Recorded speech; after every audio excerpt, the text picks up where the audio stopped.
Okay, if you're in Matthew chapter 5, thanks for your patience on that. That, I believe, has got to be the longest video intro that I've had thus far, and rightfully so, because it tried to encapsulate all that Christianity has done for the world over the course of its duration, and it could probably have gone on for hours and hours and hours.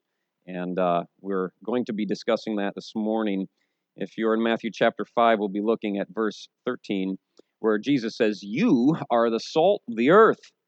But if the salt loses its flavor, how shall it be seasoned? It's then good for nothing, but to be thrown out and trampled underfoot by men. You are the light of the world. A city that is set on a hill cannot be hidden, nor do they light a lamp and put it under a basket, but on a lampstand, and it gives light to all who are in the house. Let your light so shine before men that they may see your good works and glorify your God in heaven, your Father," he says. Now, most of you in this room are probably unfamiliar with Dutch philosopher and Christian scholar Desiderius Erasmus Rotterdamus. Right? He was born in, anybody? Yeah, 1467, that's right. Yeah, no. Few people have heard of him, but probably everybody knows what he said. He said, "Women, you can't live with them?" You know the rest? Yeah, of course you do. Can't live without them. Now, I can't say that I agree, Desiderius, but I've lived with one now for 17 years, and I wouldn't trade that away. So I can live with a woman, and I might have agreed to a greater degree had he substituted the term woman for Christian disciple of Christ. Can't live with them, can't live without them. That's the world's attitude toward the Christian. There is a great similarity here, as Jesus notes, between Christians and salt and light. The world might think that they can do without, but little do they realize their life depends on our being here. We're like salt and light, Jesus says. The human race doesn't always realize how dependent they are upon the existence of salt and light, let alone Christ's disciples. Because it's the true disciples of Jesus that, very much like salt and very similar to light, we serve a purpose. And oftentimes we're greatly underappreciated by the world in which we live. Salt and light, I'll let you make the connection here, have been around for so long now, quietly serving the human race. Generation after generation, with little fanfare, we kind of have lost touch with how bad things might be without them. I'll tell you that if it weren't for salt and if it weren't for light, life on earth would be bland and barren. It would be corrupt, and it would be cold. So too, if it weren't for believers, true disciples, there would be quite literally an apocalypse. If you don't believe me, take all the Christians away and see what happens. We'll find out sooner or later. This world needs Jesus' people more than even, I believe, Jesus' people realize sometimes. Do you understand how desperately the world needs you, Christian? That's why Jesus says what he does in these verses. You are the salt of the earth. It's a heavy responsibility if we understand what he's saying here. Perhaps it escapes our attention because salt is a little less important to us, or maybe a little more taken for granted in our day and age, our culture, than it was for them. Salt was extremely important to those in ancient civilizations. In Israel, you may remember, that salt was a necessary part of their sacrificial system. Leviticus 2:13 instructs the Israelites that they are to use salt in their sacrifices. Even in the secular world, Roman soldiers were paid in salt. You ever heard the expression, that man is worth his salt, or he isn't worth his salt? They were paid with salt. Our word salary comes from the Latin word for salt, if I'm to be correct. History proves that entire economies have been built on salt. Wars have been fought over salt. Before the days of refrigeration, where fresh food wasn't available, life and death in many cases was decided by salt. We know biologically that the lack of salt in the body can lead to muscle cramps, nausea, vomiting, and dizziness, eventually leading to shock and coma and death. Salt is important. It's very useful. It's good to have around. And so are Christians.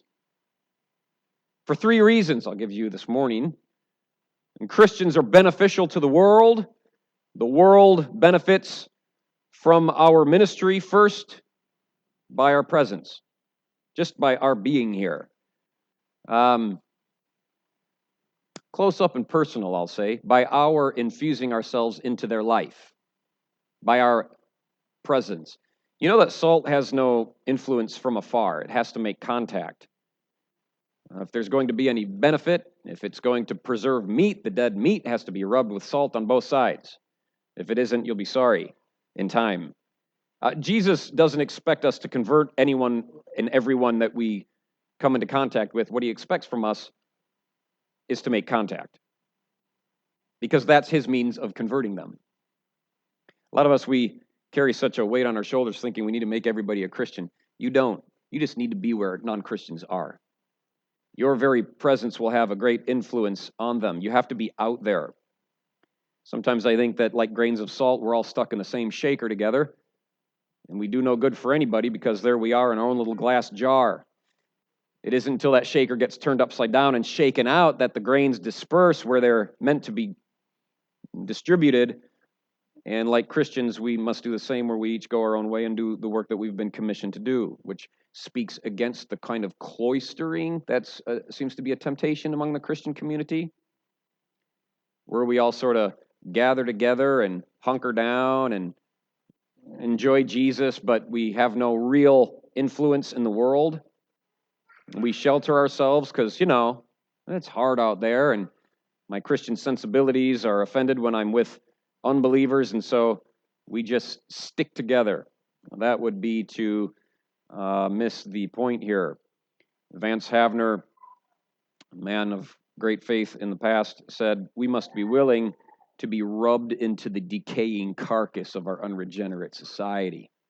That's a good illustration, because that's exactly what Christ has commissioned us to do when he says, "You are the salt of the earth." We are to be a preservative. The second way in which we function as salt in this world, not only by means of our presence, but also in how we speak. In Colossians chapter 4, verse 6, the Apostle Paul says, "Walk in wisdom toward outsiders," or toward unbelievers, "and let your speech always be gracious, seasoned with salt." If you ever read that verse, you might though, what is that? Seasoned with salt? How do I allow the way I talk to be seasoned with salt? One of the things I learned in studying this week was interesting and appropriate to the discussion here. Salt was used, apparently, once upon a time as a figure of speech in the ancient world of sparkling conversation. Salt was a sort of metaphor for sparkling conversation, speech dotted with witty or clever remarks. So in this context, what Paul is saying here is we apply salt to those conversations that are spiritually bland. We apply salt, so to speak, to chats that would otherwise degrade into forms of gossip, be corrupt with expressions of criticism and anger, and other forms of unwholesome talk. We act as a preservative by seasoning our speech with this kind of salt, so that when the unbeliever hears salty conversation like ours, it creates thirst in them. They should be left wanting more. They have heard what you have to say. They've gotten your take on whatever the issue is that you've discussed, and they'd like to hear more on this. The Apostle Paul found himself in positions like that, speaking with people, and they'd be a little bit unnerved by the things he had to say because his speech was so heavy on the salt. They would say, we'd like to hear more from you on this, but just not right now, right? Because a tongue can only tolerate so much salt at once. Third, more than just our presence, because I think that's a little too easy, and even more than just the way we speak is, of course, our behavior. Salt purifies. It has that ability. It preserves things from corruption. It flavors food. It's also an antiseptic. It's been said that there are over 14,000 industrial uses for salt.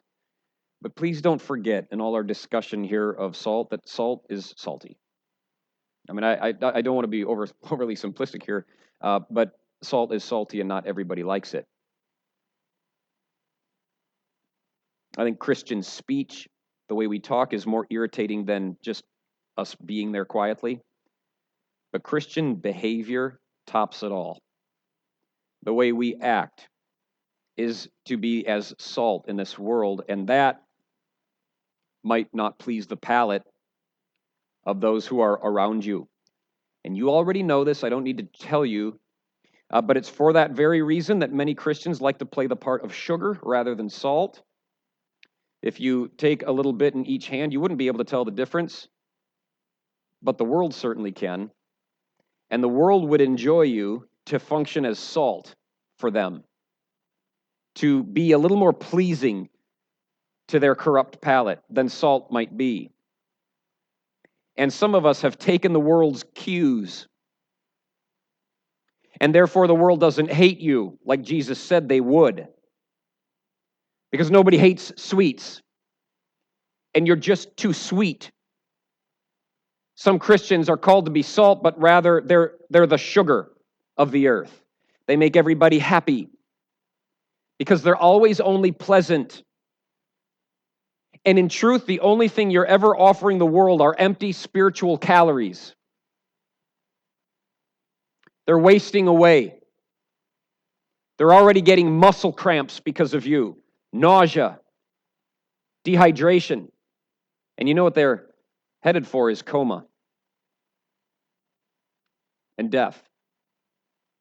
You know how much of the world is in a spiritual coma right now because there is no Christian influence around them, even though they're surrounded by supposed Christians. And you might be one of them. You wake them up from their slumber with a little salty speech, some seasoned behavior, because apparently your presence isn't going far enough. Though we do function as salt in all three areas, presence, speech, and behavior. Salt is very useful to man. I've already pointed that out. And I want to remind you that you are useful to Jesus as well. If, this is a big condition here, if you don't lose the properties that make you distinct. As soon as salt loses the properties that set it apart from sugar, it's worthless. So too with a Christian. Jesus says it himself. He says, if the salt loses its flavor, how shall it be seasoned? It's good for nothing. It's to be thrown out and trampled underfoot by men. You can salt meat. You can salt fish, right? You can salt potatoes. You can salt watermelon. My dad used to salt watermelon. I don't know what the deal was, but people do that. You put salt on anything except for salt. You can't salt salt. It would be useless. Now, to be technical, pure salt can't lose its flavor. But the salt in old Israel that Jesus is referring to, the salt that everyone would have understood clearly, would have had trace amounts of earth in it. And salt like that can. They would mine their salt from the shores of the Dead Sea, and it would be mixed with some impurities, of course, different minerals. And he was referring to that kind of salt because too high a percentage of earthliness in that product, it becomes worthless. And then they would, as a practice, throw it out. It'd be put on footpaths and sidewalks. It was kind of like gravel. You ever eat gravel with your potatoes? Nobody would do that. What's it good for? What's gravel good for? We all know. You put it on a path and it's good to be trampled underfoot by men. And this is Jesus' analogy. And so what he's saying here is the more like dirt salt becomes, the more likely it is that it'll be treated like dirt. And so to carry this over to the spiritual realm, he's telling us the more like the world we become, the more likely you are to lose yourself in it. So please understand, it's a mistake to think that you can win the world, that you can win the worldly over to your side by becoming like them. That's a misnomer. Oh, we all understand that Paul became all things to all men that he might win some, but he didn't do it by acquiring all of their worldliness. He didn't become worldly. He spoke out against worldliness. We have to find a way to infiltrate the world as Christians without losing any of our properties that make us distinct. And some of you, you don't have that ability. You need to know where you're weak and not go there. It would be foolish to think that you could go into some venues and spend all your time with some people and really just begin to do all the things that the world does and you not become impure yourself. Did you know that you can be both dear to Jesus and worthless to him at the same time? You may be dear to him right now. I'd suggest that you are. And you might also be worthless to him. Good for nothing. That's his assessment. I love you, and you're good for nothing. Lot was, do you know who Lot was?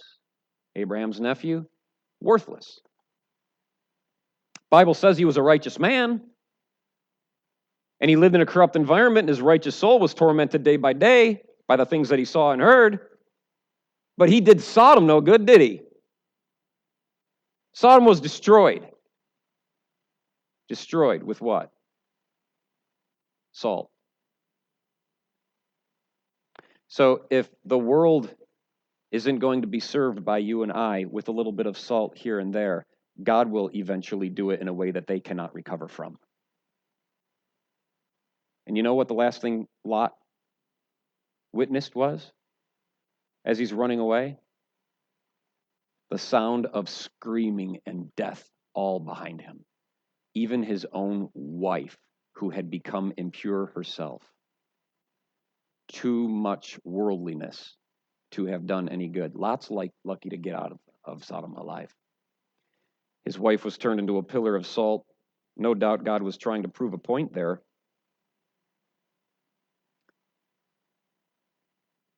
Be distinct, Christian. It's going to take bravery. But you mustn't be afraid to be unlike the world.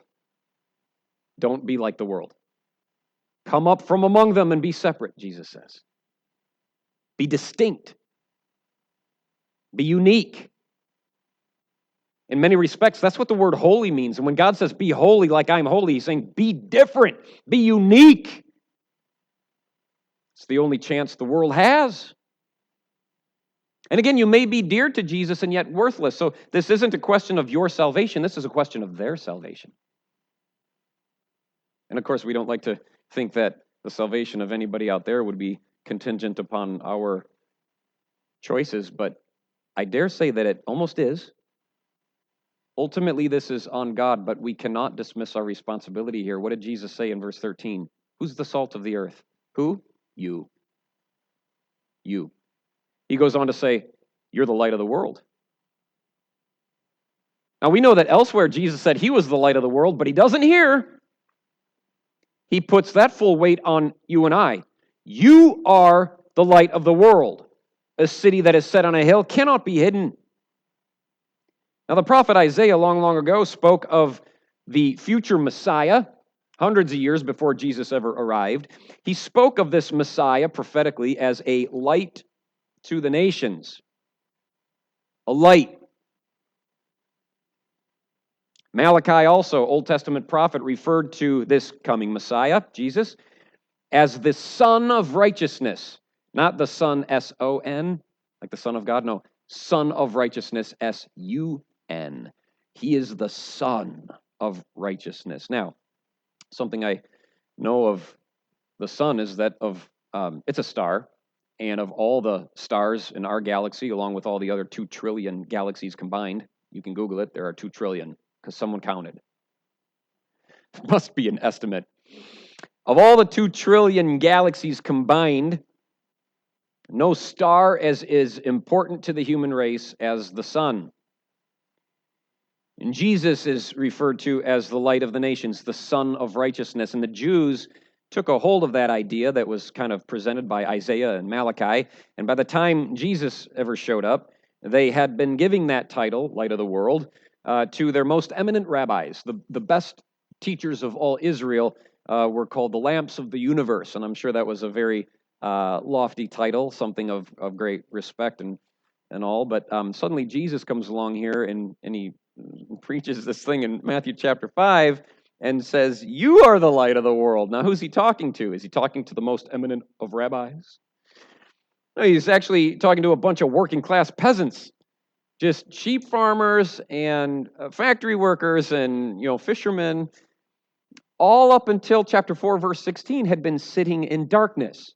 And all of a sudden, Jesus comes along and goes, "You're the light of the world." So he takes people that were long sitting in darkness, right? Chapter 4, verse 16, you look at it. And the difference that he makes in their life in such a short time is that they then go from darkness to light, children of darkness to children of light. They become the light of the world. And I think that this was shocking to the people that were hearing this, not just the Pharisees and the scribes and the well-to-do in the spiritual world, but also the fishermen and the sheep farmers that Jesus was pointing at, his disciples. You're the light of the world. Reminds us of the fact that Jesus doesn't really count us useful because of what we do for him, but rather what he's able to do in and through us. Okay? So let's not get this backward. When he says, "You're the light of the world," we don't need to, like the eminent rabbis would have done, Oh, that makes me important. No. We're not important. We're not important. A light bulb without electricity is very unimportant. Okay? Jesus doesn't specify here whether he considers us to be the sun, like he said of what was said of him in Malachi 4:2. It doesn't tell us if he's kind of thinking of us as the moon, which I would think that there's some similarities there. Maybe the stars, I don't know. Maybe all of them could be true. The sun brings life. We should too. The sun provides warmth and illumination, right? We can see stuff thanks to the sun. The same should be true of us. People can see thanks to our ministry. If he's speaking of the stars, I guess that would be appropriate because stars provide direction. Christian disciples ought to be doing that for those that are lost. The stars decorate the night sky with mystery and beauty. I mean, if you look up at the sky on a clear night, something nice about that. If it was the moon that he had in mind, I guess that would be appropriate too. The moon brings gravitational stability to the whole planet. And something interesting about the moon that you probably already know is that it isn't really a source of light itself. It simply reflects the light that the sun shines. We should be doing the same. I got no light in myself. Neither do you. But we can reflect the light that Christ imparts. So I don't know. Sun, moon, stars, nobody knows. But what we do know is that none of those heavenly bodies can avoid being seen. We've all seen the sun. We've all seen the moon. And we've all seen the stars.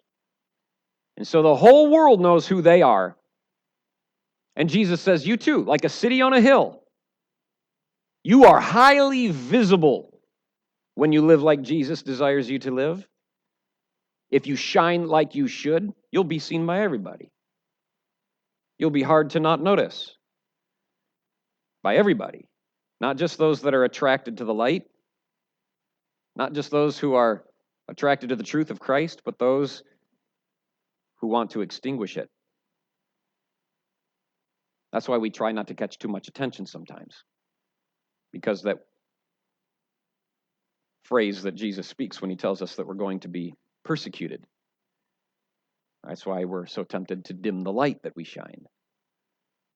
It's true in nature as well as it is in the spirit world. Moths only attack those bulbs that shine the brightest, right? You turn off the switch and they stop stop going after it. They'll quit. In verse 15, Jesus again alludes to the fact that concealing the light will make it worthless. He says nobody lights a lamp and puts it under a basket. They set it on a lampstand up high where it can be best utilized. And it gives light to all who are in the house. So let your light shine, he says. Let it so shine before men that they may see your good works and glorify your Father in heaven. Interesting that he says, let your light shine. The emphasis that he's placing here is not on the shining, but on the effort we make to not conceal it. Let it shine. Let it shine. He's placing emphasis on not covering it up, not hiding who you are in Christ. That's always the temptation. We don't need to make ourselves shine. We already have what we need in order to do so. That will happen as naturally as it does for the sun. If Christ is in you, the Bible says that you are a child of light. But here Jesus is saying, let it shine then. It would be absurd to light a candle and put it under a basket. That's a fire hazard, if I'm not mistaken. You burn the place down. He says nobody would do that. Some people, though, are doing it anyway, hiding under the basket. Shining isn't the problem here. Suppression is. And some of us were suppressing what the Holy Spirit would have us do among those who need the light most desperately. We do it for reasons of fear. We allow sometimes peer pressure to get the best of us. Deceit, thinking that, well, God doesn't care one way or the other. No, you've been lied to. Well, I don't really need to. No, you've been lied to. It's a must. They desperately need. So sometimes it's laziness. We just don't care whether we shine or not. Oftentimes it's unconfessed sin. That's a darkness in and of itself, and you will not shine when there is unconfessed sin remaining. These are all baskets, if you will, under which the light of Christ is being kept back from the people in your life who need it the most, okay? 1 Thessalonians 5:5 says, you are children of light. You are children of the day. We're not of the night. We're not of the darkness, okay? That would be the world we're trying to reach. So he says, don't sleep. Don't fall asleep. Don't be unconscious of this as others are. But let us be awake and be sober so that we can have an influence on the world like the sun does, like the moon does, like the stars do. The world can't live without us any more than it can live without the sun.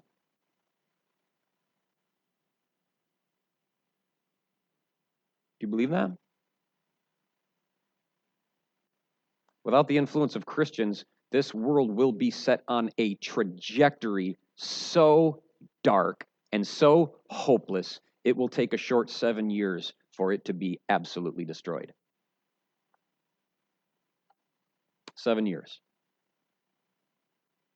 And even though there will be some, I'm speaking of course, the end times when Christians are raptured off the face of the earth and the earth is left without us. That sets the earth on a trajectory that will last for a mere 7 years before Christ comes back and just obliterates what's left. Then he sets up his own kingdom and goes on from there. But this world needs us, guys. The world needs our works to be noticeable. Jesus says, let your works be done in such a way that they're seen. Let your works be done in such a way that they're seen, so that God may be glorified by it. Our works need to be noticeable. 1 Timothy 5:25 says, good deeds, good works are obvious. And even those that aren't obvious can't remain hidden forever. Sooner or later, they're going to be seen. They will be noticed. They should be noticed. God has given us a job to do. Christ has commissioned us, even here before the Great Commission, to be like light. We're designed to shine, to be noticed by the world for the way that we live, and because of the way that we live, prevent this world from further decay. to cast the light of Christ on those who still sit in darkness to this very day. And that is our task. It's no more appropriate for a Christian to be without good works than for a star to be without light. Is it even a star if it doesn't shine? It's doubtful. It's true that some stars will shine brighter than others. We look up at the sky and we can see that. It's the bright ones that tend to get the most attention, the dim ones that kind of recede into the background. But all stars will shine. The question is this morning whether you are. And if so, how brightly are you shining?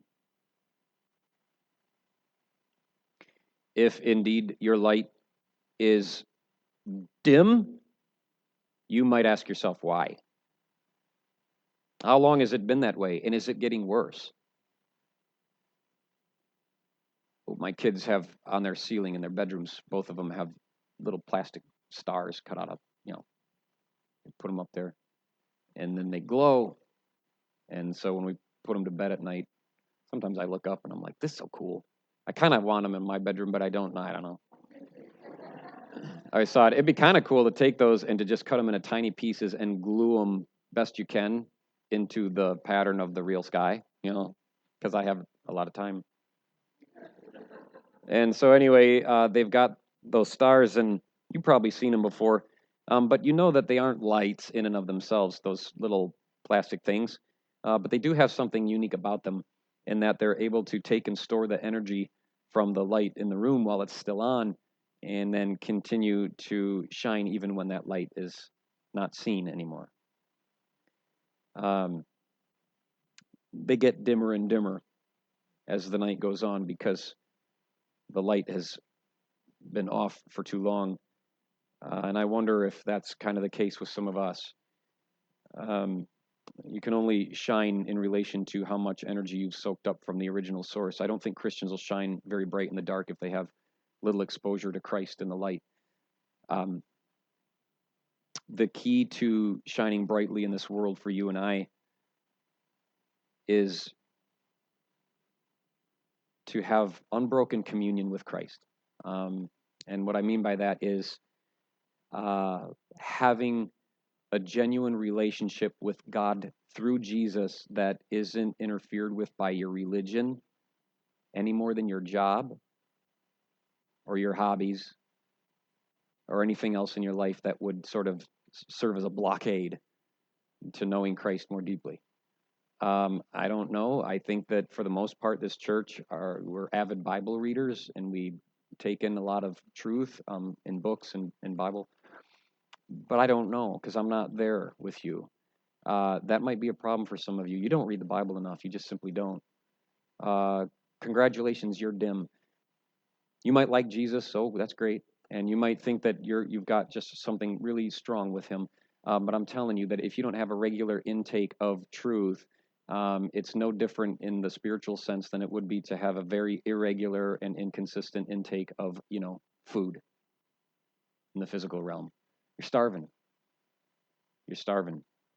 And a thin little star like that ain't going to shine very bright. Some of you, you're very inconsistent about being with God's people. You come to church when you can. And when you're here, you don't stick around. And you won't invest.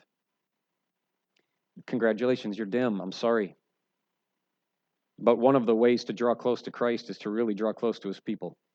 I learned that a long time ago. I never set out to be a pastor, just so you're aware of that. I set out to be close to God's people, and then they pushed me into the pulpit. Thanks, guys. There are certain things that we should be doing and paying close attention to in our personal lives, because one of the things that we're not paying any attention to at all is whether we're shining or not. I don't think the sun sits around and thinks all day about how it's shining. You know who thinks about the sun? Us. We're the ones that notice it. It's just up there doing what it does. But we're the ones that see it. So you might not know whether you're shining or not, Christian, but the world does. The world can see. The world can taste salt when it has a mouthful. Right? And so if the world is indifferent to you, it's because you're indifferent to it. That's not healthy for anybody, you or them. But the truth is they depend upon you. The world needs us. Because guess what? Jesus went home. 2,000 years ago, Jesus ascended. That means he left planet Earth. Goodbye. He said, I won't be there physically anymore, but I'm going to put my spirit inside of people who are. And they will be my hands. They will be my feet. They will be my mouth. They will do my work. And if they don't do that, my work won't get done, and the world will die and go to hell. You're the salt. You're the light. And if we dismiss that responsibility because, well, Jesus said he's the light, we've put way too much on him when he right here put all of that on us. Daniel chapter 12, verse 3, he wrote something very insightful. He says, those who are wise will shine as bright as the sky. Those who lead many to righteousness will shine like the stars forever. That's beautiful. Are you wise this morning? Shining bright like the sky? Are you leading people to righteousness? Some of us, we don't even like that concept. Lead people to righteousness, or like Solomon said in Proverbs, win souls, like a game. You feel like you feel creepy, like trying to go to work tomorrow and win them.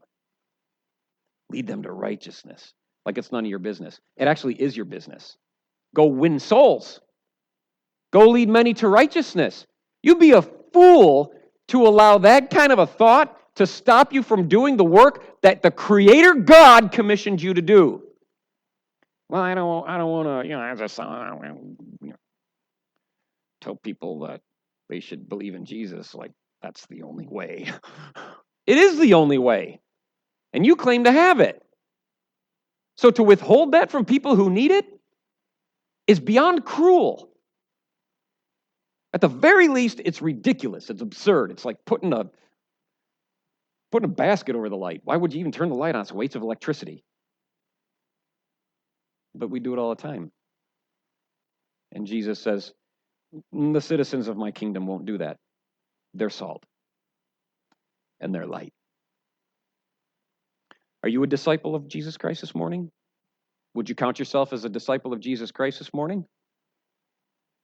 Take a good look at what you've got going on.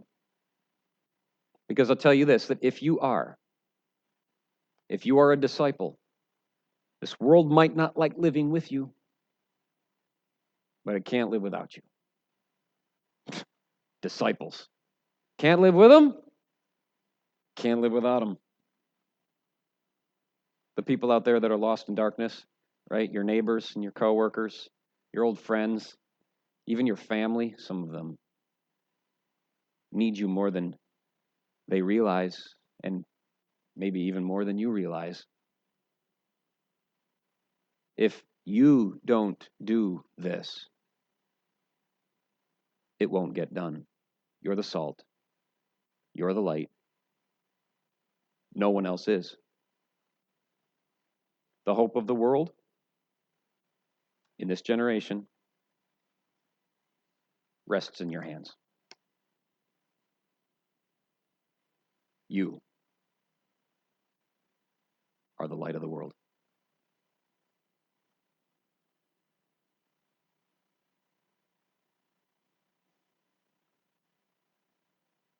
Lord, if what Jesus has said here is true, that leaves us with a great deal of responsibility that perhaps we have considered before, but tried to forget, because it's uncomfortable. I don't enjoy the thought of being held accountable to whether or not the people around me were ever given sufficient light by me to make a clear decision about Christ. I think we like to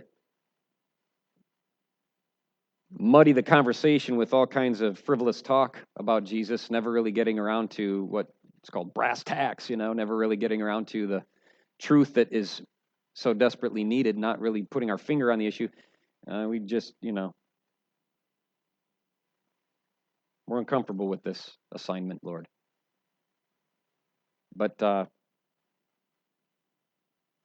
one said Christianity would be comfortable.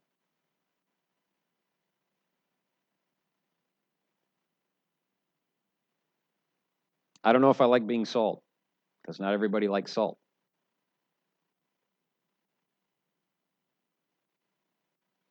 I don't know if I like being light. That might hurt people's eyes. Yeah, but what are we supposed to do? Here we sit this morning, Lord. We say that we're disciples and we say that we're Christians. Well, apparently somebody shined light in our eyes once upon a time. I think we're thankful for that. May we do the same.